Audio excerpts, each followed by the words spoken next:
ఈయన నందిగామ సురేష్తో కలిసి ఉన్న ఫోటోలు కూడా మీరు చూసే ఉంటారు. అంటే వైసీపీ వాళ్ళే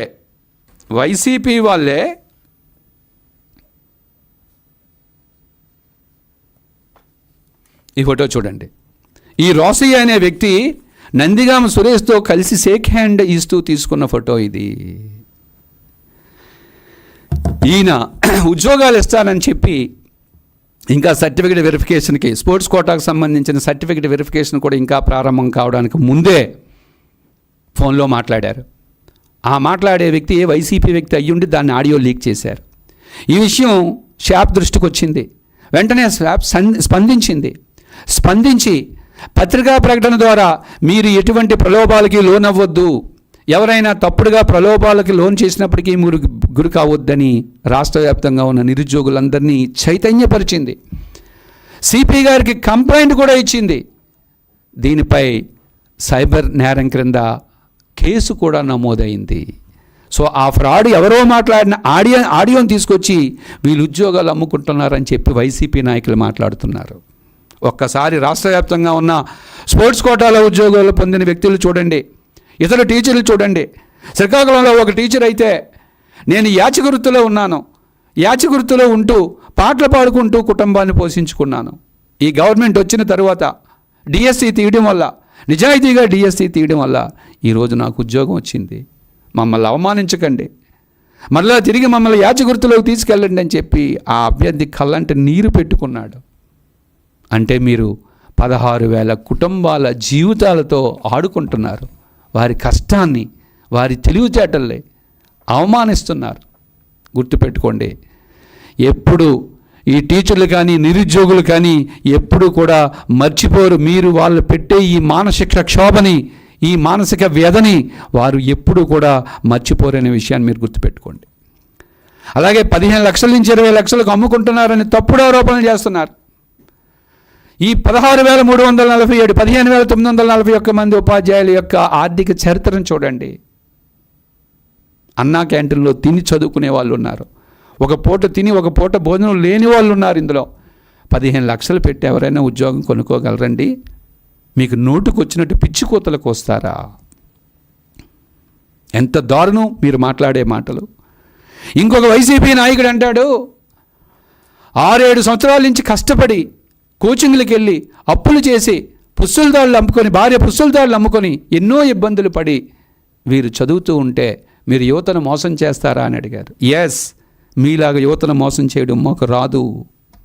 ఎందుకంటే మోసం చేయడంలో మీరు డాక్టరేట్ తీసుకున్నారు, మీరు ఎక్స్పర్ట్స్. 2,30,000 ఉద్యోగాలు ఉన్నాయి, భర్తీ చేస్తామని వాగ్దానం చేసి మీరు అధికారంలోకి వచ్చి యువతను మోసం చేశారు. 23,000 మెగా డిఎస్సి పోస్టులు తెస్తామని చెప్పి వాగ్దానం చేసి మీరు యువతను మోసం చేశారు. సిపిఎస్ని రద్దు చేస్తామని చెప్పి వాగ్దానం చేసి మీరు యువతను మోసం చేశారు. ప్రతి సంవత్సరం జాబ్ క్యాలెండర్ ఇస్తామని చెప్పి జాబ్ క్యాలెండర్ ఇవ్వకుండా మీరు యువతను మోసం చేశారు. మీలాగా మోసం చేయడం మా ఎన్డీఏ గవర్నమెంట్కి, మా ముఖ్యమంత్రికి, మా నారా లోకేష్ గారికి తెలియకపోవడం వల్లే మేము మా తొలి సంతకాన్ని అమలుపరిచాం. మీలాగా మోసం చేయడం మాకు రాకపోవడం వల్లే జాబ్ క్యాలెండర్ మొన్న ఉగాదికి ప్రకటించాం. అందులో భాగంగా 1,500 అసిస్టెంట్ ప్రొఫెసర్ ఉద్యోగాలకి ఇప్పటికే నోటిఫికేషన్ ఇచ్చాం. 2వ దఫ, 3వ దఫ, 4వ దఫ మొత్తం 10,060 ఉద్యోగాలకి రేపు సెప్టెంబర్ 15, అక్టోబర్ 15 కూడా మేము భర్తీ చేయడానికి మా గవర్నమెంట్ సంసిద్ధమై ఉంది. కాబట్టి యువతను మోసం చేయడం మీలాగా మాకు తెలియదు. ఈ మధ్య ఒక వైసీపీ నాయకుడు డిఎస్సిపై కోర్టులో పిల్లు వేశారు. కోర్టు ముట్టుకాయలు పెట్టింది. ఆల్రెడీ డిఎస్సిని ఆపడానికి 242 కేసులు వేస్తే అవి అన్నీ వీగిపోయాయి. మరలా ఈ డిఎస్సిలో అక్రమాలు జరిగాయని చెప్పి పిల్లి వేస్తే ఆ పిల్లి వేసిన లాయర్కి, పిల్లి వేసిన వారికి అక్షంతలు వేసింది కోర్టు మొట్టికాయలు వేసింది. అంటే చాలా క్యాజువల్గా, శ్రద్ధ లేకుండా వేసి పడేశారు. సరైన డాక్యుమెంట్లు కూడా లేదు. క్షమించండి, మేము మళ్ళీ సరైన డాక్యుమెంట్లతో మరలా వేస్తామని చెప్పి క్షమాపణ కోరడం జరిగింది లాయర్లు. అంటే వీరికి ఒక కోర్టులో కేసు వేయడం కూడా చేత కాలేదు, ఓ డిఎస్సి నోటిఫికేషన్ ఇవ్వడం చేత కాలేదు. ఎక్కడైనా వాస్తవాలు ఉంటే కదా ఏదైనా సరే జరగడానికి. వాస్తవాలు ఉంటే మీరు సరిగ్గా వేయగలరు. అసలు వాస్తవాలే లేనప్పుడు దీన్ని ఇంకా మీరు ఏం చేయగలరని చెప్తున్నాం. అలాగే పాఠశాల స్థాయి క్రీడల్లో పాల్గొన్న వారికి, అంతర్ కళాశాలలో పాల్గొన్న వారికి కూడా ఉద్యోగాలు ఇచ్చారని చెప్పి జగన్మోహన్ రెడ్డి గారు మాట్లాడారు. దీనికి మా జైన్ గారు సమాధానం చెప్పారు. ఒక్కసారి డేటా వెనక్కి వెళ్ళి చూడండి. 2019లో గ్రామ వార్డు సచివాలయ ఉద్యోగాలు భర్తీ చేసేటప్పుడు అప్పుడు జీవో నెంబర్ 74 ఆధారంగా చేసుకొని చివరికి పాఠశాల స్థాయిలో ఆడే క్రీడల్లో పాల్గొన్న వారికి 66 మందికి మీరు సచివాలయ ఉద్యోగాలు ఇవ్వలేదా? గుర్తు తెచ్చుకోండి ఒకసారి. అంతర్ కళాశాలలో పాల్గొన్న వారికి 2 మీరు ఉద్యోగాలు ఇవ్వలేదా? చివరికి విమెన్ ఫెస్టివల్ మహిళా క్రీడోత్సవాల్లో పాల్గొన్న వారికి కూడా 3 మీరు ఉద్యోగాలు ఇచ్చారు. కానీ మేము ఉద్యోగాలు ఇచ్చేటప్పుడు అట్లా కాదు. చాలా క్లియర్ కట్గా జాతీయ స్థాయిలో కేంద్ర ప్రభుత్వం ఏ నిర్దేశకాలు అయితే జారీ చేసిందో దానికి అనుగుణంగా ఒలింపిక్స్ కానీ, ఏషియన్ గేమ్స్ కానీ, వరల్డ్ కప్ కానీ, కామన్వెల్త్ క్రీడలు కానీ ఇట్లా ఒక ఆర్డర్ ఆఫ్ ప్రియారిటీలో 90 పైగా ప్రయారిటీస్ ఇస్తూ మేము ఉద్యోగాలు ఇచ్చాం. అంతేగాని పాఠశాల స్థాయిలో ఆడిన వారికి, కళాశాల స్థాయిలో ఆడిన వారికి, గ్రామీణ క్రీడల్లో మహిళా ఉత్సవాల్లో ఆడిన వారికి మేము ఉద్యోగం ఇవ్వలేదు. ఒక్కసారి డేటా తీసుకోండి మీరు. అలాగే ఎక్కడ కూడా డాక్యుమెంట్లు లేవంటున్నారు. సిగ్గు లేకుండా మాట్లాడకండి మీరు. 2019లో మీరు గ్రామ వార్డు సచివాలయ ఉద్యోగాలు భర్తీ చేసినప్పుడు అసలు మీరు క్రీడా కోటాలో ఎవరికి ఉద్యోగాలు ఇచ్చారని చెప్పి ఒక సర్వే చేస్తే 3 జిల్లాలకు సంబంధించిన డేటా ఒక్కసారి బయటికి తీస్తే విలేకరులే విస్తుపోయారు. ఒక్క డాక్యుమెంట్ కూడా రికార్డెడ్గా లేదు. ఎక్కడికక్కడే శాప్లో గుట్టలుగా పడి ఉన్నాయి. కానీ మా గవర్నమెంట్ అట్లా కాదు. మా గవర్నమెంట్ క్రీడా కోటాలో డే 1 నుంచి కూడా క్రీడా కోటాలో వచ్చే వారికి ఫస్ట్ వారు ఆన్లైన్లో అప్లోడ్ చేసుకోవాలి. అప్లోడ్ చేసుకున్న సర్టిఫికెట్లు కరెక్టా కాదా స్క్రూటినీ చేయడానికి 6 కమిటీలు వేశారు. అవి కరెక్ట్గా ఉంటే మరలా ఇందిరాగాంధీ మున్సిపల్ స్టేడియంలో ఫిజికల్ వెరిఫికేషన్కి అని చెప్పి 1:5 రేషియోలో మరలా ఫిజికల్ వెరిఫికేషన్ చేశారు. అప్పటికి కూడా వారి సర్టిఫికెట్లు కరెక్ట్గా ఉన్నాయా లేదా చెక్ చేయడానికి అసోసియేషన్స్కి, ఫెడరేషన్స్కి, యూనివర్సిటీలకి పంపించి అవి కరెక్టో కాదో చెక్ చేశారు.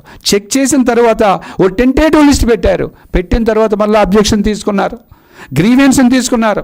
టెంటేటివ్ లిస్ట్ పెట్టిన తర్వాత అబ్జెక్షన్ కూడా స్వీకరించి అప్పుడు మరలా ఫైనల్ లిస్ట్ పెట్టారు. ఫైనల్ లిస్ట్ తర్వాత కూడా అబ్జెక్షన్స్ వస్తే మరలా ఆ అబ్జెక్షన్స్ కూడా స్టేట్ లెవెల్ కమిటీ 1-2 సార్లు చెక్ చేసి అప్పుడు ఫైనల్ లిస్ట్ని డిస్ప్లే చేసిందే. ఎప్పటికీ కూడా ఎవరు అప్లై చేశారు, ఏ బేస్ మీద వారికి ఉద్యోగం వచ్చింది, మొత్తం డేటాను ఒకసారి చెక్ చేసుకోండి. పాఠశాల విద్యాశాఖ పోర్టల్లో మొత్తం డేటా మీ దగ్గరే, మొత్తం మీ చేతిలోనే ఉంది. మీలాగా దొంగ అర్ధరాత్రి జీవోలు ఇవ్వడము లేదా సీక్రెసీ మెయింటైన్ చేయాల్సిన అవసరం మాకు ఎట్టి పరిస్థితుల్లో కూడా ఈ సందర్భంగా లేదని మేము చెప్తున్నాం. అలాంటి అవసరం కూడా మాకు రాదు. ఎందుకంటే డిఎస్సి అంటే తెలుగుదేశం పార్టీ అంటే డిఎస్సి. ఆంధ్రప్రదేశ్ రాష్ట్ర చరిత్ర ఒక్కసారి చూసుకోండి. ఆంధ్రప్రదేశ్ రాష్ట్ర చరిత్రలో 15 డిఎస్సీలు తీస్తే 11 డిఎస్సీలు తీసిన ఘనత ఒక్క తెలుగుదేశం పార్టీదే. 1994, 1996, 1998, 2000, 2001, 2002, 2003, మరలా 2014, 19లో 2 సార్లు, 2014లో, 2018లో 2 సార్లు గత టీడీపీ ప్రభుత్వ కాలంలో. ఇప్పుడు మరలా మేము వచ్చిన తర్వాత మా తొలి సంతకం డిఎస్సి. ఇలా మొన్న డిఎస్సితో 12 డిఎస్సీలు లిమిటెడ్ రిక్రూట్మెంట్తో కలిపితే లిమిటెడ్ రిక్రూట్మెంట్లు కూడా ఒక 4 డిఎస్సీలు మేము తీసాం. అసలు ఆంధ్రప్రదేశ్ రాష్ట్రంలో టీచర్ పోస్ట్ అంటేనే తెలుగుదేశం పార్టీ ఎన్డీఏ గుర్తుకొస్తుంది. తెలుగుదేశం పార్టీ అంటేనే ఎన్డీఏ కూటమి అంటే టీచర్ పోస్ట్ గుర్తుకొస్తుంది. మీరు మీ 5 సంవత్సరాల కాలంలో ఒక్క టీచర్ పోస్ట్ కూడా తీయలేదు కాబట్టి, టీచర్ పోస్టులు ఎట్లా తీయాలో మీకు తెలియదు కాబట్టి మీకు నచ్చినట్టు మాట్లాడుతున్నారు. 11 డిఎస్సీలు తీసి టీచర్లకి కౌన్సిలింగ్ ప్రవేశపెట్టిన ఘనత తెలుగుదేశం పార్టీది. మీలాగా మోసం చేసే చరిత్ర మా ప్రభుత్వానికి, మా గవర్నమెంట్కి లేదు, గుర్తుపెట్టుకోండి. అలాగే రాష్ట్రంలో ఉన్న యువతకి, రాష్ట్రంలో ఉన్న విద్యావంతులకి నేను కోరేది ఒక్కటే. ఈ వైసీపీ పార్టీ, ఈ గొడ్డల పార్టీ లక్ష్యం ఏంటంటే ఎన్డీఏ గవర్నమెంట్ వచ్చి డిఎస్సి తీసి సక్సెస్ అయింది, జాబ్ క్యాలెండర్ ఇచ్చింది, దాన్ని అమలుపరుస్తుంది. నిరుద్యోగులందరూ ఎవరికి తగ్గట్టుగా వారు ఉద్యోగాలకు చదువుకుంటున్నారు. రాష్ట్రం అంతా ప్రశాంతంగా ఉంది. ఈ నేపథ్యంలో నిరుద్యోగుల్లో ఏదో ఒక రకమైన ఆందోళన లేపాలి అనే తప్పుడు ఆలోచనలతో చేపట్టిన కుట్ర తప్ప ఇందులో ఎటువంటి వాస్తవాలు కూడా లేవు. కాబట్టి నిరుద్యోగ యువత మొత్తం మీరు రాబోయే జాబ్ క్యాలెండర్కి సంబంధించి పక్కాగా ప్రణాళికతో మీరు చదువుకోవాలని మరొకసారి మీ అందరికీ కూడా నేను విజ్ఞప్తి చేస్తున్నాను. ఇప్పటికే మా ఎమ్మెల్సీలు డిఎస్సిపై ఎలాంటి అవకతవకలు జరిగినా బహిరంగ చర్చకు మేము సిద్ధమని చెప్పి మాట్లాడారు. తిరుపతిలో 2-3 గంటలు కూర్చున్నారు. అయినప్పటికీ వైసీపీ నాయకుడు ఒక్కడు కూడా వెళ్ళలేదు. మొన్నే మా విద్యాశాఖ మంత్రి లోకేష్ బాబు గారు కూడా ఎవరితోటైనా సరే జగన్మోహన్ రెడ్డి గారు మీరు రండి, మేము చర్చించడానికి సిద్ధంగా ఉన్నాం, విజయవాడలో మీ ఆఫీసుకి దగ్గరలో అయినా సరే నేను రావడానికి సిద్ధంగా ఉన్నానని చెప్పారు. మా ఎమ్మెల్సీలు సిద్ధంగా ఉన్నారు. మా గౌరవ విద్యాశాఖ మంత్రి నారా లోకేష్ గారు సిద్ధంగా ఉన్నారు. మీరు వస్తారా, ఎవరినైనా పంపిస్తారా తేల్చుకోండి. వచ్చేటప్పుడు స్పష్టతతో రండి. ఏం మాట్లాడుతున్నారో తెలియలేని వాళ్ళు పంపించకండి. మీకు సబ్జెక్ట్ వస్తే, మీకు సబ్జెక్టు మీద క్లారిటీ ఉంటే మీ పార్టీ మొత్తం మీద వెతుక్కొని సబ్జెక్ట్లో ఎవరికైతే క్లారిటీ ఉందో వారిని పంపించండి. లేదా డైరెక్ట్గా మీ అధినేత జగన్మోహన్ రెడ్డి గారిని పంపించండి. మా లోకేష్ బాబు గారు సిద్ధంగా ఉన్నారు. డిఎస్సిపై చర్చించడానికి బహిరంగ చర్చకు సిద్ధంగా ఉన్నారు. మీరు రండి, వచ్చి చర్చించండి. ఇప్పటికే జనాలు మిమ్మల్ని చూసి నవ్వుకుంటున్నారు. జగన్మోహన్ రెడ్డి గారికి నిరుద్యోగులన్నా ఉపాధ్యాయులైనా అసహ్యం, వారంటే గిట్టదు. ఎందుకంటే 2024లో జగన్మోహన్ రెడ్డి గారు ఓడిపోవడానికి ప్రధాన పాత్ర పోషించింది ఉపాధ్యాయులు, నిరుద్యోగులు. 2022లో ఉపాధ్యాయులు ఎన్ని ఇబ్బందులు పెట్టారంటే పిఆర్సీలో తక్కువ జీతాలు ఇస్తూ పిఆర్సీ ఇచ్చినందుకు వ్యతిరేకత తెలియజేస్తూ విజయవాడ బీఆర్టీఎస్ రోడ్లో ఒక భారీ నిరసన తెలియజేశారు. అప్పటి నుంచి ఉపాధ్యాయులు అంటే జగన్మోహన్ రెడ్డి గారికి కెట్టదు. అందుకే కోవిడ్ టైంలో వైన్ షాపుల దగ్గర నిలబెట్టారు ఉపాధ్యాయుల్ని. అంతేకాదు వైసీపీ ప్రభుత్వంలో ఒక మంత్రి అంటాడు, గురువు కంటే గూగుల్ మిన్నా అన్నాడు. అంటే గురువు గారిని అవమానించారు. గురువు కంటే గూగుల్ మిన్నా అన్నాడు. ఆ రోజు ప్రతిపక్షంలో ఉన్న చంద్రబాబు నాయుడు గారు చెప్పారు, ఓ పిచ్చోడా, ఆ గూగుల్లో కంటెంట్ పెట్టేది కూడా ఒక గురువు గారే, కాబట్టి ఎప్పుడూ కూడా గురువు గారే అల్టిమేట్ అని చెప్పి ఆ రోజే మా నాయకుడు చంద్రబాబు నాయుడు గారు చెప్పారు. గురువుల్ని మీరు అవమానించారు. జీతాలు సకాలంలో ఇవ్వండి అంటే ఏదో తేదీని జీతాలు వస్తున్నాయి కదా, 12, 13, 14వ తేదీకైనా జీతాలు వస్తున్నాయి కదా అని చెప్పి ఆ రోజు విద్యాశాఖ మంత్రి గురువుల్ని ఇబ్బంది పెట్టారు. మేము అట్లా కాదు, గురువులు గౌరవించే ప్రభుత్వం మాది. మా విద్యాశాఖ మంత్రి మా లోకేష్ గారు గురువులు ఎంత గౌరవిస్తున్నారంటే, ఓ పాఠశాలకు వెళ్తే ప్రధాన ఉపాధ్యాయుడు వెంటనే లేచి నిలబడితే లేదండి అది మీ గౌరవప్రదమైన సీట్ అని చెప్పి హెచ్ఎం గారు నా సీట్లో కూర్చోబెట్టి ఎదురు సీట్లో విద్యాశాఖ మంత్రి గారు కూర్చొని గురువులు గౌరవించే సాంప్రదాయం మా విద్యాశాఖ మంత్రికి ఉంది. మీరు గురువుల్ని వైన్ షాప్ దగ్గర పెడితే మేము గురువుల్ని తీసుకువెళ్ళి సింగపూర్ పంపిస్తున్నాం. అక్కడున్న విధానాల్ని పరిశీలించమంటున్నాం. పిల్లల్ని కూడా పంపించడానికి ప్రణాళికలు రూపొందిస్తున్నాం. అది మీకు మాకు గురువులకి ఇచ్చే గౌరవంలో ఉన్న తేడా. కాబట్టి రాష్ట్ర వ్యాప్తంగా ఉన్న విద్యావంతులు, నిరుద్యోగులు, ఉపాధ్యాయులు, ఉద్యోగులకి ఏ ప్రభుత్వం మంచి చేసిందో మీరందరికీ తెలుసు. కాబట్టి మీరు ఈ విషయాలన్నింటినీ దృష్టిలో పెట్టుకొని సమాజానికి ఏది మంచో ఏది చెడో చెప్పాల్సిన బాధ్యత మీదే. ఎందుకంటే నిజం చెప్పులు వేసుకునే లోపే అబద్ధం ఊరంతా తిరిగి వస్తుందని చెప్పి ఒక సామెత ఉంది మనకి. నిజం బయటకు వచ్చే లోపే వీరు తప్పుడు ప్రచారాలు చేస్తున్నారు. అబద్ధాలు ఖండించాల్సిన ఆవశ్యకత విద్యావంతులందరికీ ఉంది. మంచిని ప్రశంసించాల్సిన ఆవశ్యకత విద్యావంతులందరికీ ఉంది.